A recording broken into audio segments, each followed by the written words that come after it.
Hello. सबको ठीक आवाज़ आ रही है भाई? हमारे ऑनलाइन के प्रिय छात्रों और छात्राओं,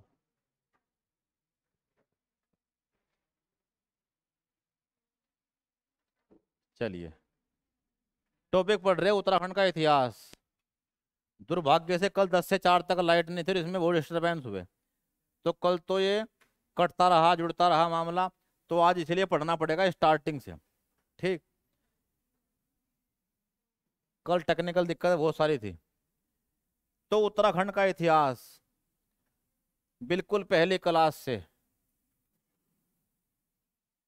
अगर आप उत्तराखंड में कोई भी एग्जाम भरेंगे 0 से पीसीएस तक, तो उत्तराखंड आने वाला कम से कम 40 क्वेश्चन का 5 प्लस माइनस। ठीक। वो डिसाइडिंग है। और पढ़ते हैं इतिहास। इतिहास का अर्थ है बीती हुई बात। जो बात बीत गई वो इतिहास है। और एक इतिहास तो लिखित में उपलब्ध है, जिसे कहते हैं प्राचीन काल का इतिहास, जहां से लोग सब कुछ जानकारी व्यवस्थित रूप से प्रदान करते हैं। जो इतिहास लिखित में उपलब्ध है वो तो 3 रूप में मिलता है दुनिया के अंदर, भारत के अंदर। क्या? या तो वो इतिहास किसने लिखवाया था? राजाओं ने, किंग एंड क्वीन। या वो किसने लिखवाया? जो यात्री थे देसी विदेशी, उन्होंने अपनी पुस्तकों में। या फिर क्या? धार्मिक ग्रंथों में वो इतिहास देखने को मिलता है। जैसे हमारे उत्तराखंड का इतिहास तो किसी किताब में कभी लिखा ही नहीं गया। ऐसी कोई प्राचीन किताब नहीं है जिसमें उत्तराखंड का इतिहास हो। इसके तो मिलते हैं अलग अलग स्थानों पे वर्णन। कहाँ मिलते हैं? वैदिक काल में, रामायण काल में, पुराणों में इत्यादि में। तो एक इतिहास वो है जब लिखित में कुछ भी नहीं है, खंडर हैं, अवशेष हैं, सामान हैं। और कौन सा इतिहास है वो? प्रागैतिहासिक काल का इतिहास, प्री हिस्टोरिकल एरा। अब जो प्रागैतिहासिक काल का इतिहास है ये 3 भाग में बटा हुआ है। इसकी जानकारी मिलती है हमें पुरातात्विक स्रोतों से, आर्कियोलॉजिकल इक्विपमेंट से, जो अलग अलग हमें मिल रहे हैं। तो प्रागैतिहासिक काल के इतिहास में जो सबसे महत्वपूर्ण बिंदु हैं वो कौन है? यहाँ के खंडर, यहाँ के अवशेष, यहाँ के सामान इत्यादि। तो प्रागैतिहासिक काल, इसकी अवधि है 5000 बीसी से, बिफोर क्राइस्ट से कहां तक? 4000 ईसा पूर्व। और आद ऐतिहासिक, इंग्लिश में pre historical era, pre historical era. और ये प्रोटो हिस्टोरिकल एरा, और ये हिस्टोरिकल एरा। ठीक। अब ये काल शुरू होता है 4000 ईसा पूर्व से 3000 ईसा पूर्व तक, बिफोर क्राइस्ट, बीसी। और ये शुरू होता है 3000 से 600 ईसा पूर्व तक। तो ये कहानी कहाँ आगे रुकने वाली? 600 ईसा पूर्व में। और जो प्राचीन भारत है वो है 1200 साल का। 600 ईसा पूर्व और 647 ईस्वी तक। 600 पहले और 600 बाद में। तो प्रागैतिहासिक काल इतिहास का वो काल है जब लिखित में कुछ भी नहीं है, खंडर हैं, अवशेष हैं और सामान है। तो इस काल में हमें जो भी चीज मिली वो किसकी मिली है? वो सब स्टोन या पत्थर की बनी हुई है। और हमें 3 चीज प्राप्त हुई इस काल की अपने उत्तराखंड से। क्या मिला? एक तो हमें पाषाण के अलग अलग उपकरण व सामान मिले, स्टोन इक्विपमेंट अलग अलग तरह के। ठीक। क्या एग्जाम्पल दूं? Hand axe. जैसे आज हमारी कुल्हाड़ी लोहे की है, तो पत्थर से बनी हुई कुल्हाड़ी मिली जो किसमें फिक्स है? लकड़ी के हत्थे में, यानी हैंड एक्स, जिसका वर्ड है हस्त कुठार, हस्त कुठार। और क्या मिला? चोपर्स। जैसे आए तो हम काटते हैं चाकुओं से, हमें पत्थर से घिसे हुए ही सामान, काटने वाले सामान मिले। तो कौन? चोपर्स। जिसके लिए क्या वर्ड है हिंदी का? छुर। तो पाषाण के उपकरण मिले। क्या? उखल जैसे गड्ढे मिले, उखल जैसे गड्ढे, कैसे गड्ढे, ऐसे गड्ढे, या कप मार्क्स, क्या बोला इन्हें, कप मार्क्स, यानी हमें उखल के गड्ढे या कप मार्क प्राप्त हुए। क्लियर।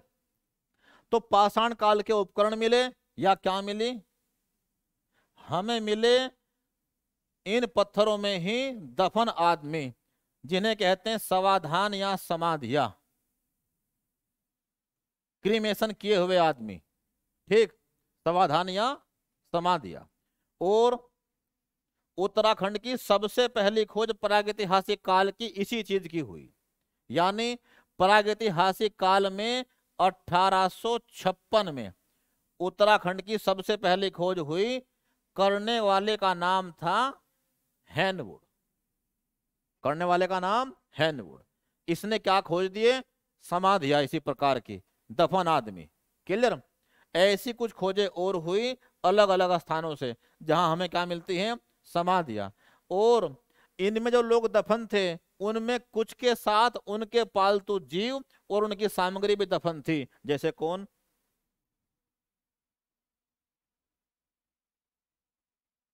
ये, यानी मलारी गांव से हमें कंकाल प्राप्त हुए, जिसमें आदमी के साथ साथ उनका कुत्ता भी दफन था जो पालतू पशु था, और उनके उपकरण के सामान, धातु के बर्तन, ये भी साथ में ही दफन थे, जैसे मिस्र के राजाओं के। यानी यहां पर लगभग क्या थी, बहुत सारी समाधियां अलग अलग प्रकार की जो खोजी गई। अब कुछ इतिहासकार ये कहते हैं कि जो समाधियां ये थी, किसकी थी ये, क्योंकि वैदिक काल में यहाँ आर्य रहते थे, तो यह समाधियां आर्यों की थी। और इन्हीं आर्यों को उत्तराखंड में क्या बोलते थे, खस, खस। यानी वैदिक काल में जो लोग यहाँ रहते थे, ये समाधियां उन्हीं की हैं। हजारों साल पहले, कितने, 7200 साल पहले की। क्लियर। चेक कर लो, 5000 ईसा पूर्व, और हम कहा जी रहे, 2021 में। ठीक, तो कहां पहुंच गए हम, 7000 साल पहले। तो यहां क्या मिली हैं, समाधियां। मलारी गांव से मिली, चंपावत से मिली, अल्मोड़ा से मिली, किमनी गांव से मिली, इत्यादि। एक सामान यहां से और क्या मिला है, यहां से प्राप्त हुए हैं तैलाश्रय, यानी यहां से रॉक शेल्टर्स, पत्थर से बनी हुई गुफाएं, पत्थर की गुफा मिली। अब ये गुफाएं कहाँ मिली, क्वेश्चन। प्रागैतिहासिक काल की सबसे पहली खोज करने वाला हैनवुड 1856, जबकि प्रागैतिहासिक काल की सबसे पहली गुफा खोजने वाला आदमी कौन, 1968 एमपी जोशी, जिन्होंने क्या खोज दी, ये गुफा, कौन सी, ये खोजी। कैसी, नाग के फनी के आकार की गुफा है, तो नाग फनी के आकार की गुफा खोज दी, जो एक नदी के दाहिनी ओर है। नदी कौन सी है, सुजाल नदी के दाहिनी ओर, अल्मोड़ा में एक जगह पे एक बैंड पड़ता है नदी के पास ही, जिसका नाम है दल बैंड, और वो कौन सा स्थान है, बाड़े छीना के निकट। ठीक, नाग फनी के आकार की गुफाएं खोज दी। अब इन गुफाओं के अंदर भी लोग रहते थे, और उन्होंने क्या बना रखे थे, इनमें बना रखे थे गुफाओं के अंदर चित्र अलग अलग प्रकार के। यानी पूरे उत्तराखंड में प्रागैतिहासिक काल की गुफाओं की या रॉक शेल्टर्स की जो सबसे पहली खोज थी, वो कौन थी, लाखों गुफा, जिसे बोलते हैं, गुफाओं को पर्वतीय भाषा में उड़यार भी कहा जाता है। तो ये खोज किसने कर दी, एमपी जोशी ने। इस गुफा में मानव और पशुओं के चित्र मिले, ठीक, और लाल रंग का नृत्य करती हुई आकृतियां मिली। अब क्योंकि यह गुफा लाल पत्थर की है, इसीलिए इसे क्या नाम दिया गया, लाखों गुफा, इसे लाखों गुफा कहते हैं। तो ऐसा शैलाश्रय जो सबसे पहले खोजा गया हो उत्तराखंड में, वो कौन, लाखों गुफा या उड़यार। ठीक, ऐसी खोज गढ़वाल में सबसे पहले कहाँ हुई? गुफाओं की ही। ये तो कहाँ की थी? पूरे उत्तराखंड व कुमाऊं की। और गढ़वाल की सबसे पहली खोज इसी प्रकार की किसने कर दी? मलारी गांव में। गवा रक्षा गुफा, मलारी गांव नहीं। कहाँ हुई? गवा रक्षा गुफा, जनपद चमोली। कौन से गांव में?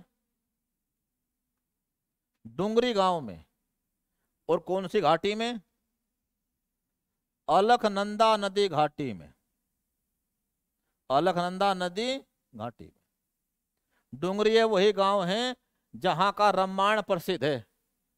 रामायण के नृत्य होते हैं मुखौटा लगा लगा कर, ठीक। जिसमें से एक पात्र है जोकर, जिसका नाम है, बताओ आ रखा क्वेश्चन। रामायण में एक पात्र जोकर जो सबको हंसाता है, अपने ऊपर घास चिपका लेता है और जिनके पास से गुजरता है उन पे भी घास चिपक जाती है और लोगों को हंसाता है। उसका नाम है कप्पू चौहान। कप्पू चौहान। 2 घंटे का चमत्कार है और 2 घंटे में कोई बात याद ना आए और घर आके आती रहे याद, तो बड़ा गुस्सा है कि वहां क्यों नहीं याद आई। ठीक है। गवा रक्षा गुफा चमोली में, इसकी खोज करने का श्रेय जाता है राकेश भट्ट को। किसे? राकेश भट्ट को। ऐसी एक खोज हुई कहां? मलारी गांव में। मलारी गांव में। और ऐसी एक खोज कहां हुई? किमनी गांव में। यानी प्रागैतिहासिक काल के गुफाएं और शैल चित्र कुमाऊं में सबसे पहली बार कहां मिले? पूरे उत्तराखंड में सबसे पहली बार कहां मिले?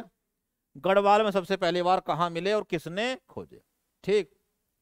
अब जो भी ये शैलाश्रय हैं, पत्थर से बनी हुई गुफाएं, इनके अंदर जो भी मिले हैं शैल चित्र, कैसे यहां से प्राप्त होते हैं शैल चित्र, कि जो लोग गुफाओं में रहते होंगे रात दिन वो पेंटिंग तो वहां करते ही होंगे, वो या उनके बच्चे या उनकी महिलाएं।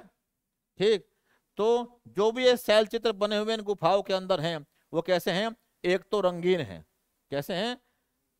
जानवरों आदमियों ने रंग भर रखे हैं उनके अंदर, अलग अलग नेचुरल कलर जो जंगलों में मिलते हैं। और जो कैसे हैं? या तो वो मानव जीवन के हैं, पशुओं के साथ मानव खेल रहा है, शिकार कर रहा है, नृत्य कर रहा है। सर्वाधिक किसके मिले हैं? नृत्य करते हुए।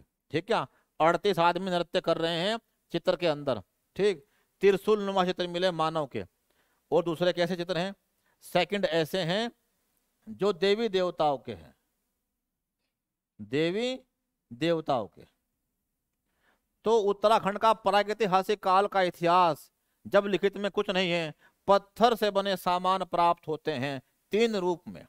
या तो पत्थरों के अंदर दफन मिलती हैं समाधियां, या मिलती हैं गुफाएं, या मिलते हैं पत्थर के ही उपकरण। कहां कहां से और किन जगहों से, अगली बातचीत। जो बात तो पूछ लो तुरंत रोक के। जी।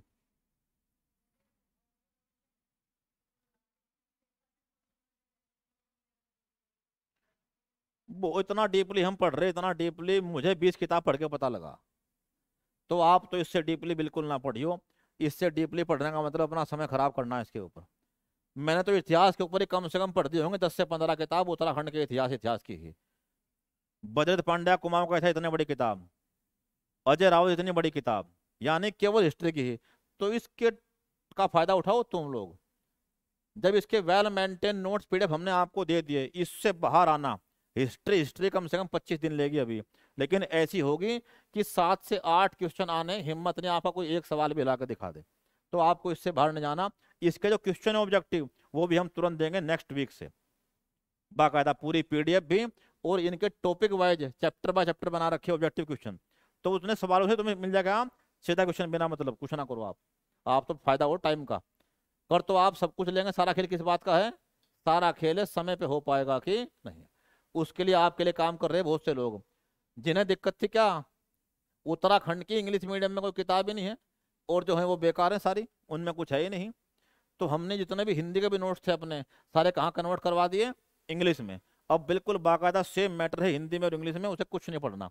ये पीडीएफ पढ़ो, यहाँ समझो और इसके टेस्ट दे के देखो, भाई इतना बहुत है। क्योंकि 2-3 महीने का समय है जितने भी एग्जाम होने वाले हैं, दिसंबर में या जनवरी और फरवरी में। तो अगली बातचीत, प्रागैतिहासिक काल में जो मिले वो कैसे मिले सामान? पत्थर के मिले, स्टोन एज के। और कहा? आद ऐतिहासिक। यहां जो सामान मिले वो भी 3 प्रकार के हैं। कैसे? या तो आद ऐतिहासिक उत्तराखंड का, ये हिस्ट्री कैसे मिलती है, या तो यहां से लोहे के सामान मिले हैं, या तांबे के मिले हैं, या सोने के मिले हैं। उत्तराखंड में लोहे के सामान सबसे पहली बार कहां खोजे गए? जो सबसे पहली खोज थी उत्तराखंड में लोहे के सामानों की, वो करने वाले का नाम था कौन? शिव प्रसाद डबराल। इनका नाम ध्यान रखना, शिव प्रसाद डबराल, जिनका उपनाम है चारण, जिन्होंने बहुत भयंकर यात्राएं की और उत्तराखंड के इतिहास पे 21 भागों में एक बड़ी पुस्तक लिख दी। शिव प्रसाद डबराल या चारण, इन्होंने खोज की 1956 में। कहां खोज की? इस मलारी गांव में।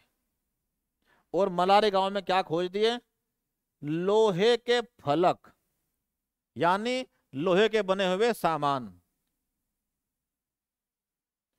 तो उत्तराखंड में किस स्थान से लोहे के बने सामान सबसे पहले मिले? मलारी गांव से। मलारी गांव कहां स्थित है? जनपद चमोली। किमनी गांव में कहा? जनपद चमोली। अब इसी प्रकार से कहा? इसी मलारी गांव से बाद में क्या मिला? वर्ष 2002 में HNB गढ़वाल यूनिवर्सिटी के शोधकर्ताओं को 5.2 किलोग्राम का सोने का मुखौटा प्राप्त हुआ। कौन मुखौटा था ये वाला।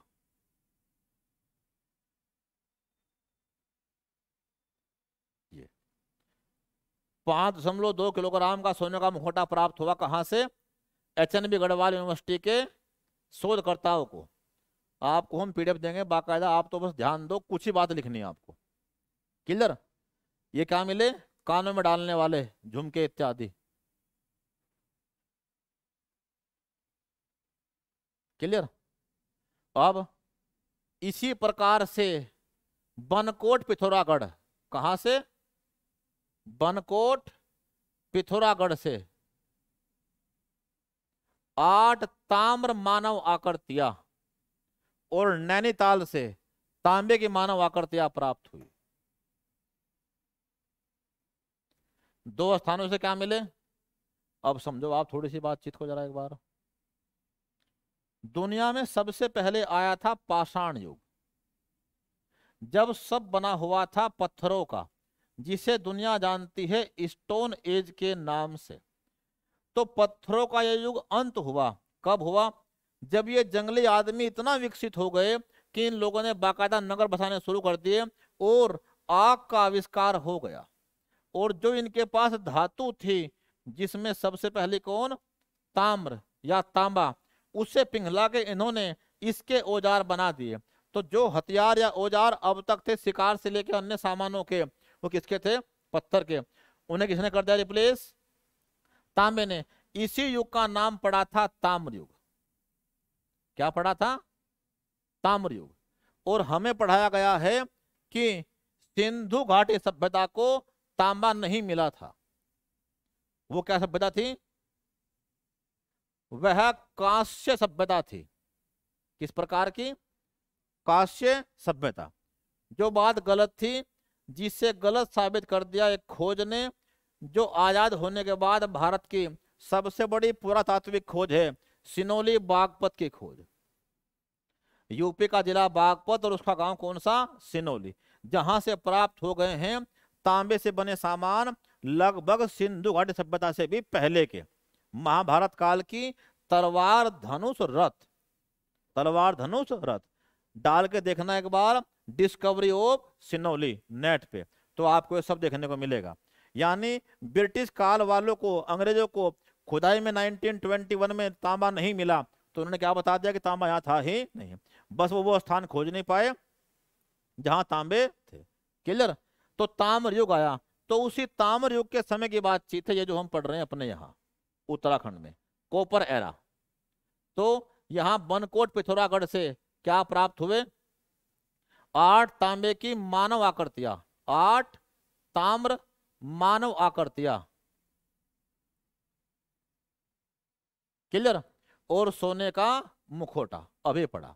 इस ऐतिहासिक काल में हमें कुछ प्राचीन लेख मिलते हैं 600 ईस्वी के आसपास या उसके बाद तक भी।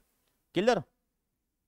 यहां तक की बात ये थी, ये सब लिखित में आपको हमने दे दिया बाकायदा, और इसका सार आपने सुन लिया। ये पीडीएफ, इसके फोटो और डिटेल, कहां से क्या खोज हुई है, किसने की है इत्यादि। वो गवारफा गुफा, इसमें क्या मिले हैं? त्रिशूल आकृति की मानव आकृतियां क्या बना रखी ऐसी। ये कौन है? उनके बने हुए आदमी या अन्य चीजें। ठीक। यहीं पर ही एक खोज कहां हुई? अब क्वेश्चन है, पश्चिमी उत्तराखंड से, पश्चिमी उत्तराखंड से देहरादून की बात चल रही है, प्रागैतिहासिक काल के साक्ष्य कहां से मिलते हैं? कालसी से। कहां से मिलते हैं? कालसी से। टॉपिक पढ़ने के बाद उसका जो मेन क्वेश्चन है वो रिवाइज कर देंगे हैंड टू हैंड ही। यानी पश्चिमी साक्ष्य कहां से मिले? कालसी से। टोंस नदी घाटी या यमुना नदी घाटी, जहां दोनों का संगम होता है, टोंस का और यमुना का। और पूरे उत्तराखंड में कहां कहां से साक्ष्य प्राप्त होते हैं?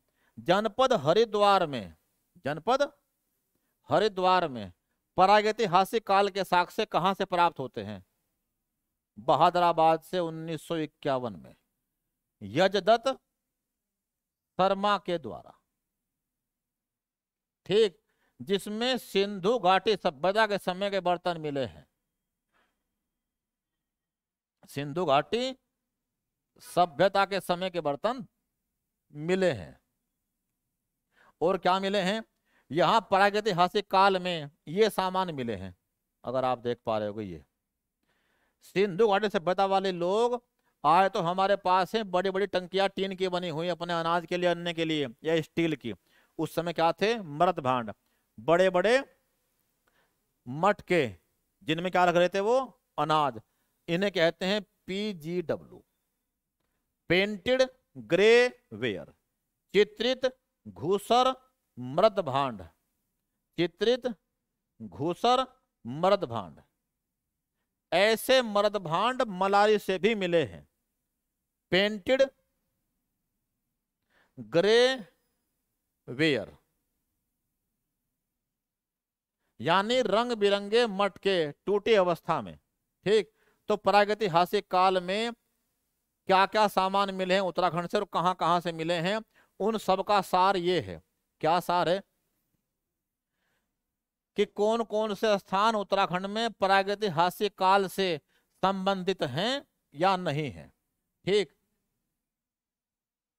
तो बस ये वो स्थान है प्रागैतिहासिक काल के, किसके? अल्मोड़ा में ये साक्ष्य कहां से मिलते हैं? सबसे पहला साक्ष्य अल्मोड़ा में कहां से मिला? अब कोई आपसे पूछे उत्तराखंड के प्रागैतिहासिक काल के साक्ष्य सर्वाधिक किस जिले से मिलते हैं, तो किससे मिलते हैं? अल्मोड़ा से। लाखों गुफा सबसे पहली खोज कब? 1968 MP जोशी, लाखों गुफा या उड़ियार। और लवे था, और फड़का नोली, और कसार देवी फल सीमा, कसार देवी फल सीमा। ये अल्मोड़ा के प्रागैतिहासिक काल के स्थल हैं जिनका संबंध प्रागैतिहासिक काल से है। चमोली में कहां से मिले? जो हमने अभी सुना। 3-4 गांव का नाम अपने दिमाग में रखिए। सबसे पहली खोज तो कहां हुई है? गवारक्षा गुफा या उड़ियार, जनपद चमोली, अलकनंदा घाटी, खोजकर्ता राकेश भट्ट, मलारी गांव और किमनी गांव पिंडर घाटी में स्थित। और ऐसी खोज हुई है बनकोट पिथौरागढ़। किससे? बनकोट पिथौरागढ़। 8 तांबे की मानव आकृतियां। और कहां से हुई है? शैल चित्र मिले हैं हुडली उत्तरकाशी से। हुडली उत्तरकाशी से। किससे मिले हैं? कालसी से। और किससे मिले हैं? कालसी देहरादून। और ये तो निम्न में से किनका संबंध उत्तराखंड के प्रागैतिहासिक काल से है? इन स्थानों का संबंध है। अब वो जिलेवार आपसे पूछ ले, इनके नाम पूछ ले, वो कुछ ही पूछे, आपको दिमाग में रखने। और आप और समझदार हुए तो एक मैप लीजिए, उस पर लिखिए उत्तराखंड का प्रागैतिहासिक काल और इनकी एक बार मैपिंग कर दीजिए कौन कहाँ मिला है और उसके बारे में क्या 2-3 बातें हैं बस। ठीक, चलते हैं आगे। यहां तक की पीडीएफ आपके पास पहुंच जाएगी, आपके ग्रुप में पहुंचा दी हमने वैसे। ठीक, अब है इससे अगली कहानी। कहां आ गए हम?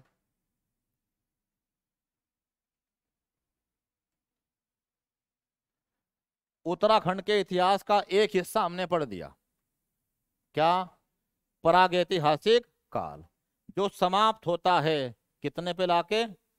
जो समाप्त होता है 600 ईस्वी पर। 600 ईसा पूर्व। जिसके साक्ष्य किस जिले से मिलते हैं, क्या मिलते हैं, किसने खोजे हैं, इत्यादि। ठीक, अब उत्तराखंड के इतिहास का एक हिस्सा है एंशिएंट हिस्ट्री। एंशिएंट, प्राचीन काल का इतिहास, जहां से इतिहास लिखित में उपलब्ध है। ठीक, और वो सबसे पहला कहां मिलता है उत्तराखंड का इतिहास?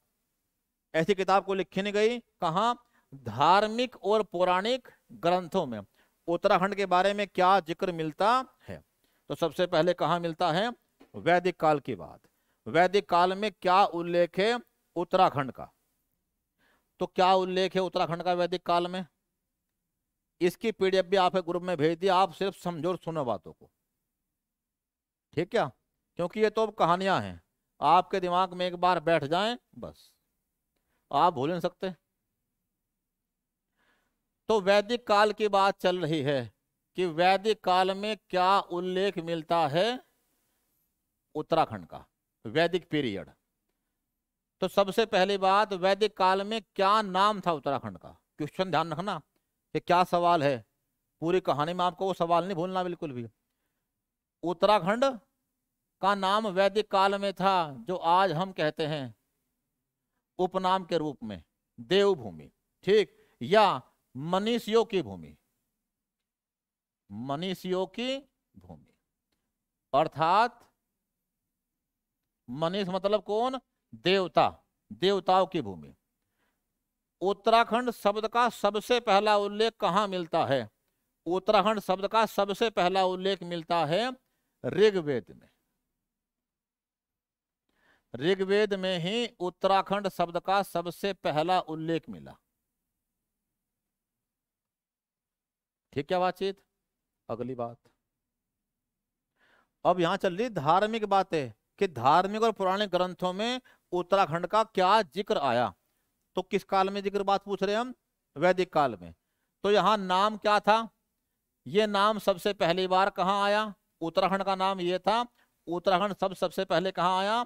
ऋग्वेद में। अगली बातचीत, धार्मिक ग्रंथ ये कहते हैं एक बार क्या हुआ कि सृष्टि में आ गई प्रलय। साइंस कहती है वो टाइम कितना था जब यहाँ डायनासोर थे, और उस काल का नाम था जोरासिक काल या क्रिटेशस काल। उस काल के खत्म होते ही ऊपर से एक धूमकेतु आया और वो कहाँ टकरा गया? धरती से। और इतना भयंकर विस्फोट हुआ कि इस धरती की लगभग 90% के आसपास प्रजातियां खत्म हो गई। और जैसे 43,000 एटम बम पृथ्वी पे छोड़ दिए हों। आज की तारीख में पूरी दुनिया में लगभग 13,000 एटम बम हैं, जिनसे पूरा विश्व 3 बार खत्म हो सकता है। और ये कितने थे? इतनी ऊर्जा पैदा की और धरती के समस्त जीव लगभग समाप्त हो गए। धार्मिक बात चल रही है। अब जा क्या उल्लेख आया उत्तराखंड का। ठीक, तो इस प्रलय काल में, क्या बोलते हैं इसे, प्रलय काल में 7 ऋषियों ने, जिन्हें बोलते हैं सप्त ऋषि, सप्त ऋषियों ने अपने प्राणों की रक्षा की जनपद चमोली के प्रणाग्राम में, प्रणाग्राम जनपद चमोली।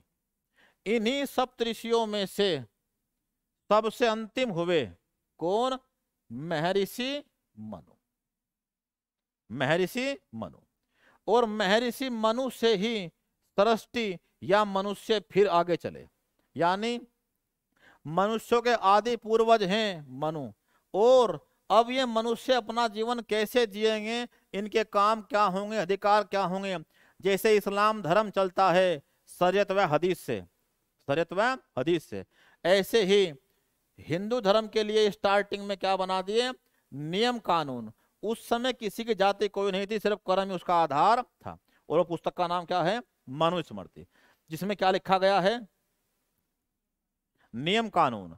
चारों वर्णों के नियम कानून क्या हैं, कोई कैसा काम करेगा और वो क्या करेगा, ये क्या है? 4 वर्ण, उनके कार्य। तो अब मनु से क्या हुए? 2 वंश चले। एक वंश का नाम था सूर्य वंश, और एक वंश का नाम था क्या? चंद्रवंश। सूर्यवंश और चंद्रवंश। इस सूर्यवंश में कौन कौन राजा हुए? सूर्यवंश में कौन कौन राजा हुए? शायद पीडीएफ में है नहीं, जरा लिखो आप इसका राजा का नाम। सूर्यवंश के मुख्य राजा सबसे पहले तो कौन हुए? खुद मनु। देखा, इनका नाम भी याद आओ कभी, बस तो बस खाली सुनो बस। मनु है भाई पीडीएफ के अंदर बाकायदा। मनु, इक्ष्वाकु। मनु हुए, कौन हुए? इक्ष्वाकु। रघुकुल कौन हुए? जिन्हें कहावत है रघुकुल रीत। ठीक। और एक कौन हुए? सगर। सगर खतरनाक आदमी थे बहुत ही। इनके बच्चे कितने हुए? कितने खतरनाक आदमी थे बताओ, कितने बच्चे पैदा कर दिए? 60,000। और इन्होंने किया क्या? अश्वमेध यज्ञ, और अपना अश्व छोड़ दिया, जिसे कहा? पृथ्वी लोक पर और पाताल लोक पर किसी ने नहीं पकड़ा। और इंद्र ने, जब वो अश्व कहाँ था? हरिद्वार में, और उस समय इसका नाम था कुपिला, कपिल मुनि के आश्रम के कारण से। वो अश्व कहाँ बांध दिया? कपिल मुनि के आश्रम में। रात के समय इंद्र ने, सारे कपड़े कौन कर रहा था? इंद्र। ठीक क्या? और इनके पुत्रों ने इनसे विवाद किया, इन्होंने सबको भस्म कर दिया। इन्हीं सगर के 60वें वंशज हुए हैं सूर्य वंश में भागीरथ। वो भी इसी वंश के थे, जो भगवान शिव की तपस्या करके गंगा को कहाँ ले आए? धरती पे, और अपने पूर्वजों को मोक्ष प्राप्त किया। इसीलिए हिंदू धर्म में लोग जो अपनी अस्थियां हैं उन्हें कहाँ करते हैं विसर्जित? कौन से स्थान पर करते हैं? ब्रह्मकुंड। कौन सा स्थान है? ब्रह्मकुंड, हर की पैड़ी, हरिद्वार। ठीक। इसी में कौन हुए? भगीरथ के बाद दशरथ और राम, इसी वंश के अन्य राजा। चंद वंश के राजा हुए हैं कौन? 2। चंद वंश बाद में 2 भागों में बट गया। एक तो कौन हुए? एक तो हुए कुरु, और एक हुए पुरु। कुरु और पुरु। अब तुम्हें तो मजाक लग रहा है बातचीत। ठीक है नहीं? इनके वंशज कहलाए कौरव, और इनका पहला राजा हुआ है कौन? पुरुरवा। ये लोग कौन थे? यदुवंशी या कौन? यादव। ये चले गए उत्तर की ओर और ये कहां चले गए? दक्षिण की ओर। कहां? ये उत्तर की ओर गए और ये दक्षिण की ओर गए, कुरुवंशी। तो कुरुवंशियों की राजधानी उत्तराखंड में कहां थी? कहां थी? कुरुवंशियों की राजधानी उत्तराखंड में प्रतिष्ठानपुर थी। मतलब ये उल्लेख मिल रहे हैं वो स्थान आज कहां स्थित है? जनपद चमोली में। किस नदी किनारे? जी, प्रतिष्ठानपुर, सरस्वती नदी किनारे। यानी इन कुरुओं की राजधानी प्रतिष्ठानपुर थी। कहां? सरस्वती नदी किनारे। अब इन्हीं कुरुओं ने बाद में जो उत्तराखंड का नाम है वो क्या कर दिया? उत्तर कुरु प्रदेश। उत्तर कुरु प्रदेश। यानी उत्तराखंड का नाम महाभारत काल में बाद में क्या हो गया? उत्तर कुरु प्रदेश, इनके निवास के कारण से। और इन्होंने महाभारत की लड़ाई में भी कौरवों का साथ दिया और पांडवों के विरुद्ध लड़े, जो यहाँ के राजा थे उस समय के। ठीक। और जब सारे पांडव मर गए तो इतना भयंकर रोए कि चुप ही नहीं होके दिए। और क्या बहगी? इनके आंसुओं से बहगी नदी, जिसका नाम है, ये है जनश्रुति या जनता द्वारा सुनी गई कथा, तमसा, जिसे कहते हैं टोन्स।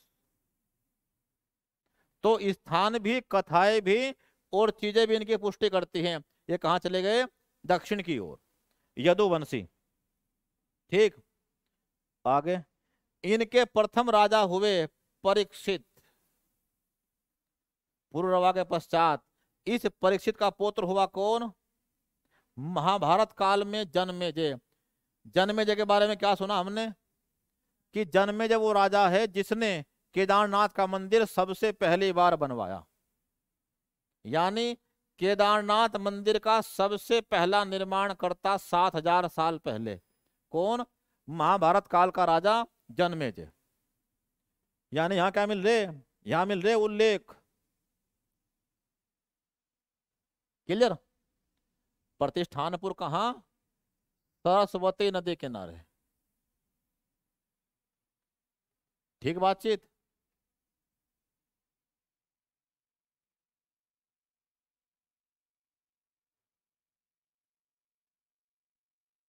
क्लियर? आगे अब वैदिक काल में ब्रह्मा के जो मानस पुत्र हैं, सबसे पहले आर्य नरेश कौन हुए?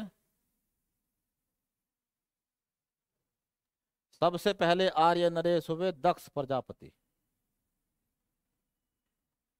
जिनकी राजधानी का उल्लेख मिलता है हमारे उत्तराखंड के जनपद हरिद्वार के कनखल में। ठीक है बातचीत। यानी इनकी राजधानी थी। आज भी दक्ष मंदिर कहाँ है? कनखल में। अब इन्हें सबसे पहले क्या सम्मान मिला? प्रजापति का। ठीक है, यानी प्रजा का पालन करने वाला। क्लियर बातचीत। अब दक्ष प्रजापति की कितनी कन्याएं थी? कम तो नहीं, 13 कन्याएं थी। इनमें सबसे बड़ी कौन? दीति। और छोटी कौन? अदिति।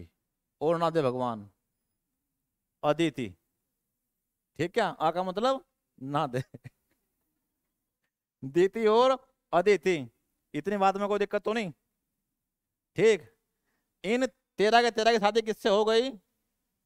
महर्षि कश्यप से। महर्षि जिनका राज सारे चाइना, सारे सेंट्रल एशिया में फैला हुआ था। हिमालय पे राज करने वाले सबसे बड़े आदमी कौन थे? महर्षि कश्यप। तारिम बेसिन, कजाकिस्तान का क्षेत्र, तुर्किस्तान का क्षेत्र, सारा चाइना का क्षेत्र इन्हीं के अंडर में था। और शादी किससे हो गई? 13 कन्याओं से।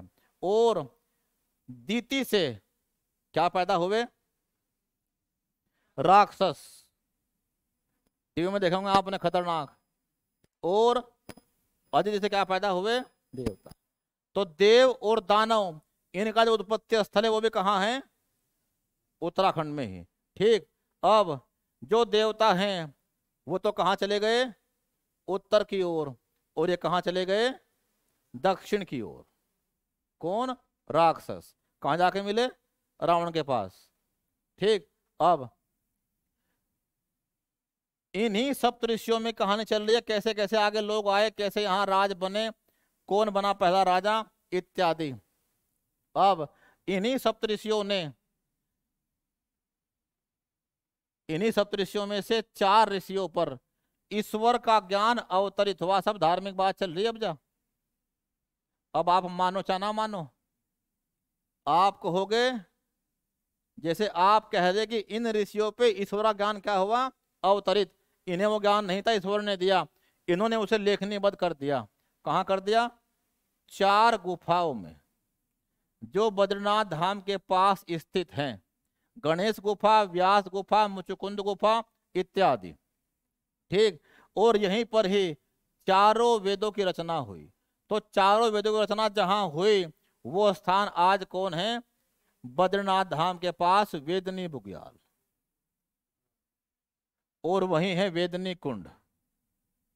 वेदनी बुग्याल और वेदनी कुंड, 4 गुफाओं में चारों वेदों की रचनाएं हुई। ठीक। अब जैसे कुरान किसी ने लिखी नहीं, कौन कह रहा है? इस्लाम मानता है कुरान किसी ने नहीं लिखी। ये तो क्या है? अल्लाह का दिया हुआ ज्ञान। ठीक। ऐसे तुम क्या मान रहे कि वेद किसी ने लिखे नहीं है, तो भगवान ने ज्ञान दिया ऋषियों को, उन्हें मिल गया, उन्होंने लिख दिया। इसमें कोई अपना ज्ञान ना जोड़ दे तो क्या लिख दिया? हर श्लोक सब क्या कर दिए? संख्या, किसमें कितने श्लोक हैं। ठीक। इन वेदों का व्यवहारिक इस्तेमाल क्या हो तो क्या बन गए? उपवेद, आयुर्वेद या अन्य। क्लियर। अब इन्हीं सप्तऋषियों ने बाद में अपना आश्रम कहाँ स्थापित किया? जहां ये तपस्या कर रहे थे, हरिद्वार में। सप्तऋषि आश्रम आज कहाँ स्थित है? हरिद्वार में। ये 7 ऋषि तपस्या कर रहे थे। ठीक। जब सृष्टि चली, गंगा उसके बाद आई, और इन 7 ऋषियों की तपस्या भंग ना हो जाए इसीलिए गंगा 7 धाराओं में बट गई। इसीलिए उत्तराखंड को सप्त सिंधु प्रदेश भी कहते हैं। हिमालय की 7 सबसे महत्वपूर्ण नदियां यहां से निकली हैं। आज हमने वो कहां बांट दिया, भले ही राज्यों के बीच। ठीक। कि ये हिमाचल, ये जम्मू कश्मीर या ये उत्तराखंड, उस समय क्या हिमालय का भाग। तो सप्तऋषि आश्रम कहाँ था? हरिद्वार में, जहां तपस्या की। और गंगा कहाँ बट गई? 7 धाराओं में। इनकी तपस्या भंग ना हो। और यही सप्तऋषि आज कहाँ स्थित हैं? तारामंडल के रूप में। तारों का एक पैटर्न या समूह से कहते हैं कॉन्स्टेलेशन। कॉन्स्टेलेशन, तारामंडल। तो क्या उल्लेख मिलता है वैदिक काल में सप्तऋषि और सृष्टि के पुनः चलने के रूप में या वेद लिखने के रूप में? उत्तराखंड से अगली बातचीत। क्या जैसे आज हमारे यहाँ व्यवस्था है पढ़ाई की कि एक आयु के बाद लोग कहाँ जाते हैं? LKG UKG। ऐसे पहले कोई जाया नहीं करता था। पहले क्या व्यवस्था थी? आराम से खेलते रहो, एक ही बार जाना बस। क्लियर। क्या हुआ करते थे? 16 संस्कार। 16 संस्कार। एक संस्कार क्या उपनयन, और कहाँ भेज दिया? पढ़ने के लिए। तो वैदिक काल में आश्रम व्यवस्था थी। कैसी व्यवस्था? आश्रम व्यवस्था थी। और वैदिक काल में 2 सबसे बड़े शिक्षा के स्थल उत्तराखंड में ही थे, जिनमें से एक का नाम था क्या? बद्रिका आश्रम, जो अलकनंदा नदी किनारे स्थित था। जनपद चमोली में, जिसे बाद में भगवान नारायण के नाम पे नारायण आश्रम भी कहा जाने लगा। बद्रिका आश्रम या नारायण आश्रम। अलकनंदा नदी किनारे जनपद चमोली। ऐसा ही एक कौन था, कण्वाश्रम, कहां से, मालिनी नदी किनारे कोट द्वार के पास, जनपद पौड़ी गढ़वाल।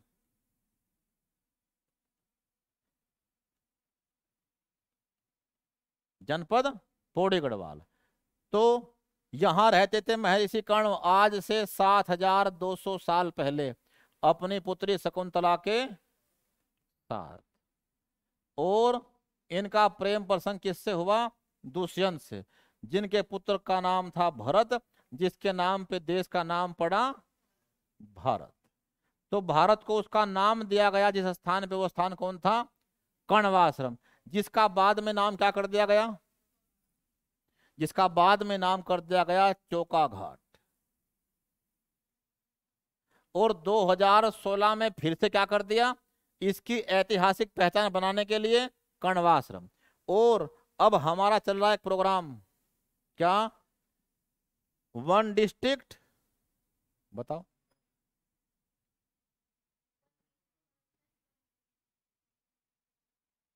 वन डिस्ट्रिक्ट ना जी, वो तो यूपी का चल रहा है। एक जिला एक उत्पाद किसका है, यूपी का। यहाँ प्रोग्राम चल रहा है 13 जिले 13 पर्यटक स्थल, हर जिले में एक बनाओ अलग से जो डेवलप ना हुआ हो। 13 जिले 13 पर्यटक स्थल।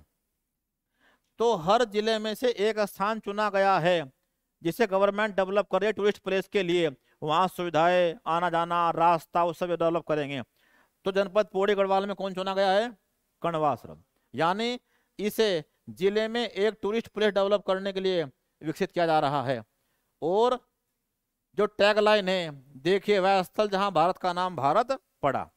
और इसी आश्रम में, इसी नदी किनारे महाकवि कालिदास ने, ठीक, क्या लिख दिया, एक उपन्यास अभिज्ञान शाकुंतलम। अभिज्ञान शाकुंतलम क्या उल्लेख मिलता है वैदिक काल में, ठीक है बातचीत।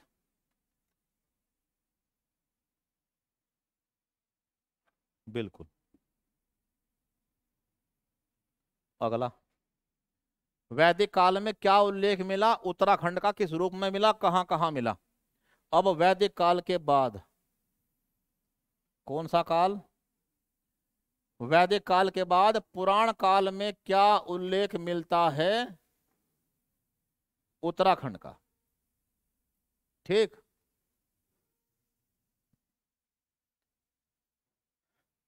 ये संख्या आप दिमाग में रखो अपने। 4 तो क्या हुए हैं, वेद। वेद है क्या चीज, ईश्वर का ज्ञान।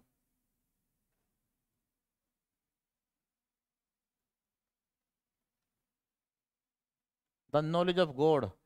4 हुए हैं उपवेद, वेदों का व्यवहारिक ज्ञान, वेदों का व्यवहारिक ज्ञान जैसे आयुर्वेद आदि। इसके अलावा 6 हुए हैं वेदांत। वेदांत क्या है, वेदांत क्या चीज है,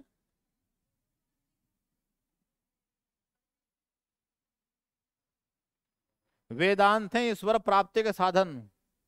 छंद, निरुक्त, कल्प, व्याकरण, क्या है ये, वेदांत। योग, ईश्वर प्राप्ति के साधन व्याकरण, इसके माध्यम से आप पढ़ो। छंद, निरुक्त, कल्प, योग, यानी ईश्वर प्राप्ति के साधन। 6 क्या हुए हैं, दर्शन। दर्शन क्या होता है, शकल की बात नहीं चल रही, दर्शन।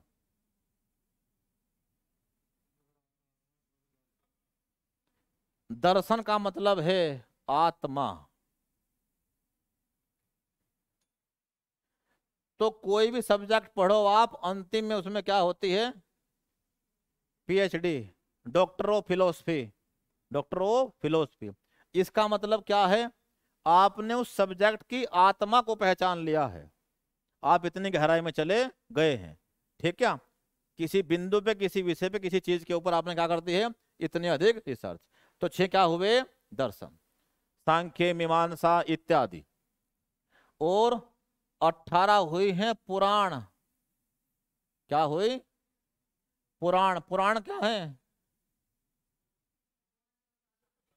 भगवान के अवतारों को समर्पित।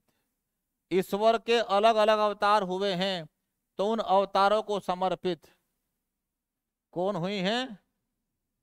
एक ही पुराण ऐसी है जो भगवान के अवतार को समर्पित नहीं है। कौन है? मार्कंडेय पुराण। भगवान शिव के बड़े भक्त जिन्हें उन्होंने पुराणों में स्थान दिया। नहीं तो कौन है? शिव पुराण शिव को समर्पित, विष्णु पुराण विष्णु को समर्पित, गरुड़ पुराण क्या है? हर भगवान को समर्पित पुराण। 108 क्या हुए हैं? उपनिषद। ठीक, यानी उप का मतलब समीप, निषद का मतलब ज्ञान। गुरु के समीप बैठकर ज्ञान प्राप्त करना कौन है? उपनिषद।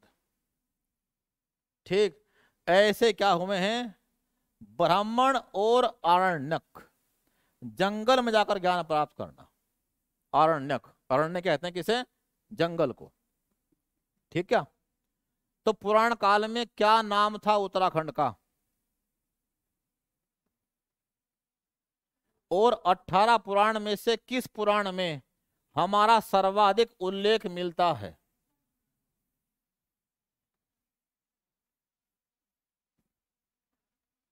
तो पुराणों में जिस पुराण में उत्तराखंड का सर्वाधिक उल्लेख मिलता है वो कौन से पुराण है? स्कंद पुराण। स्कंद पुराण में यह कहा गया है कि सारा हिमालय 5 भाग में बटा हुआ है। कितने भाग में? 5 भाग में। स्कंद पुराण के अनुसार सारा हिमालय 5 भाग में बटा हुआ है। और जो ये 5 भाग हैं ये कौन है? कश्मीर हिमालय, पंजाब या हिमाचल वाला हिमालय, कुमाऊं हिमालय, नेपाल हिमालय और उत्तर पूर्वी हिमालय। पुराने काल में स्कंद पुराण में कहा हिमालय 5 भाग में बटा हुआ है। कश्मीर हिमालय, पंजाब हिमालय, कुमाऊं हिमालय, नेपाल हिमालय और उत्तर पूर्वी हिमालय। इसी पंजाब हिमालय का नाम वहां क्या मिलता है? जालंधर। क्या नाम मिलता है? जालंधर भी। तो इस पुराण में यह कहा गया कि उत्तराखंड स्थित है आज कहां पर? उत्तर पश्चिम मध्य हिमालय में। कहां स्थित है? हम ये हिमालय है, ये पश्चिम हिमालय है, ये पूर्वी हिमालय है। हम कहाँ हैं? मध्य हिमालय में, उसके उत्तर और पश्चिमी हिस्से के अंदर। तो हम पश्चिम मध्य हिमालय में हैं, पश्चिम मध्य हिमालय में। तो उसमें बीचों बीच कौन है? कुमाऊं हिमालय। तो इसमें कहा गया है कुमाऊं हिमालय 2 भागों में बटा हुआ है। कुमाऊं हिमालय 2 भागों में बटा हुआ है, जिसे बांटने का काम करती हैं 2 चीजें। एक तो कौन करती है? नंदा देवी पर्वत श्रृंखला, दूसरा बधान पट्टी, बधान पट्टी, और तीसरा कौन करती है? इनके बराबर से बहती हुई एक नदी अलकनंदा। कि कुमाऊं हिमालय 2 भाग में बटा हुआ है। कहाँ? अलकनंदा और नंदा देवी से, एक पश्चिम में और एक पूर्व में। जो पश्चिम वाला हिस्सा है वो शुरू होता है कहां से? मायापुरी। हरिद्वार का प्राचीन नाम क्या है? मायापुरी। ठीक, हरिद्वार के जो कुल देवी है उसका नाम क्या है? माया देवी। ठीक, माया देवी टेम्पल अब भी हरिद्वार में स्थित है। मायापुरी या गंगा से कहां तक? अलकनंदा या नंदा देवी और बधान पट्टी तक। क्योंकि यहां स्वयं भगवान शिव रहते हैं तो उन्हीं के नाम पे इसका नाम क्या पड़ा? केदारखंड, जिसे आज जानते हैं किस नाम से? गढ़वाल के नाम से। ठीक, ये गढ़वाल नाम सबसे पहले किसने दिया? ये गढ़वाल नाम सबसे पहले देने वाले का नाम था मोलाराम। क्या नाम? गढ़वाल शब्द देने वाला मोलाराम, और गढ़वाल को बनाने वाला अजयपाल। यहीं पे एक राजा हुए हैं परमार राजवंश के 37वें राजा, परमार राजवंश के 37वें राजा। एक बात पीछे की, वैदिक काल में यहाँ सैकड़ों गढ़ थे। कितने? सैकड़ों। गढ़ का मतलब है किला, और उस किले के आसपास का क्षेत्र, उसे कहते हैं, जो गढ़ को चलाता है, गढ़पति। गढ़पति, ठीक। तो अब यहाँ वैदिक काल में कभी सैकड़ों गढ़ थे, जिन गढ़ों पर कब्जा करने के लिए सुदास और इंद्र के बीच क्या हुआ? युद्ध, ठीक। और मध्यकाल तक आते आते वो गढ़ कितने रह गए? बस 52। तो 37वें राजा अजयपाल ने इन सभी 52 गढ़ों को जीत दिया और क्या कहलाया? गढ़पति। क्या? गढ़पति। परमार राजवंश का 37वां किंग अजयपाल सभी 52 गढ़ जीत दिए और कहलाया। और इसी ने सबसे पहली बार गढ़वाल की सीमाओं को निर्धारित किया, जो कहां तक थी? जो सतलज नदी से लेकर, जो सतलज से लेके और कहा अलकनंदा या इससे आगे काली तक भी फैली हुई थी। इनका राज इतना लंबा था। और इसीलिए एक कहावत चल पड़ी गढ़वाल में, अजय गढ़ो सीमा। अजय गढ़ो कि गढ़वाल की सीमाओं को सबसे पहली बार गढ़ने वाला कौन? अजयपाल। और इसने ही सारे गढ़ जीत के उन्हें एक किया और इसे बाद में गढ़वाल की सीमाओं को डिफाइन किया, और जिसका नाम बाद में क्या पड़ा? गढ़वाल। सब कुछ जीत के इसने सब छोड़ दिया, सब कुछ जीत के इसने सब छोड़ दिया। जैसे कलिंग युद्ध के बाद सम्राट अशोक ने सब त्याग दिया था, इसने भी शांति का मार्ग अपना लिया और नाथ संप्रदाय अपना लिया।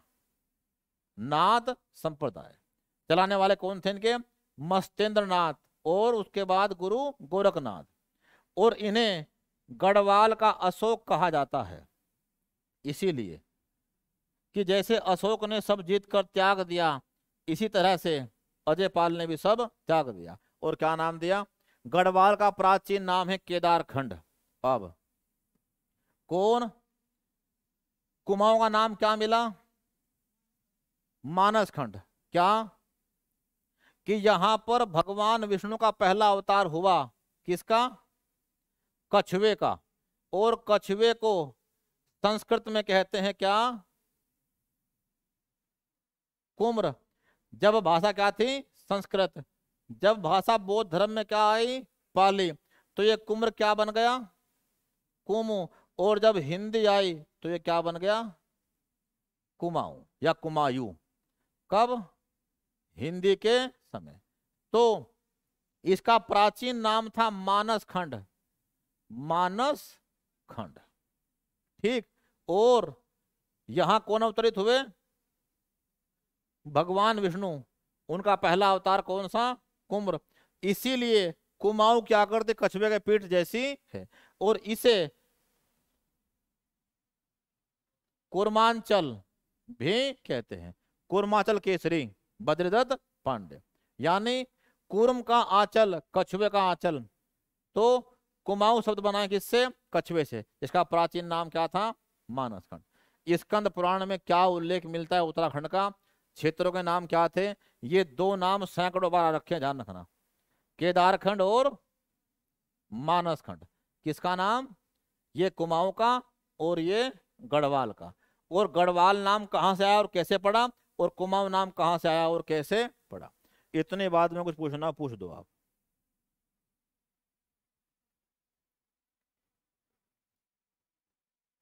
अब किसकी बात है? पौराणिक काल में उत्तराखंड का नाम था खस देश। क्या नाम था? वैदिक काल में नाम था देवभूमि, और पौराणिक काल में नाम रहा है क्या? खस देश। खस का मतलब कहां? आर्यों से, जो वैदिक सभ्यता के बाद यहीं रहे, ठीक। जिनकी मिली समाधियां मलारी गांव इत्यादि से। राहुल सांकृत्यायन ने कहा कि खस वही लोग हैं जो यहां आकर बसे हैं, कश्मीर का एक क्षेत्र है खक, वहां से। और जो कौन है, आर्य। ठीक, तो वैदिक काल में क्या उल्लेख मिला और पौराणिक काल में क्या उल्लेख मिला उत्तराखंड का? हम पढ़ रहे क्या, उत्तराखंड के प्राचीन काल का इतिहास, धार्मिक ग्रंथों में क्या मिलता है। अब कौन से बात पढ़ने वाले, इससे अगली क्लास में पढ़ेंगे कि वैदिक काल के बाद रामायण काल में क्या उल्लेख मिलता है, फिर महाभारत में और बौद्ध ग्रंथों में। ठीक, मिलते हैं इससे अगली क्लास में।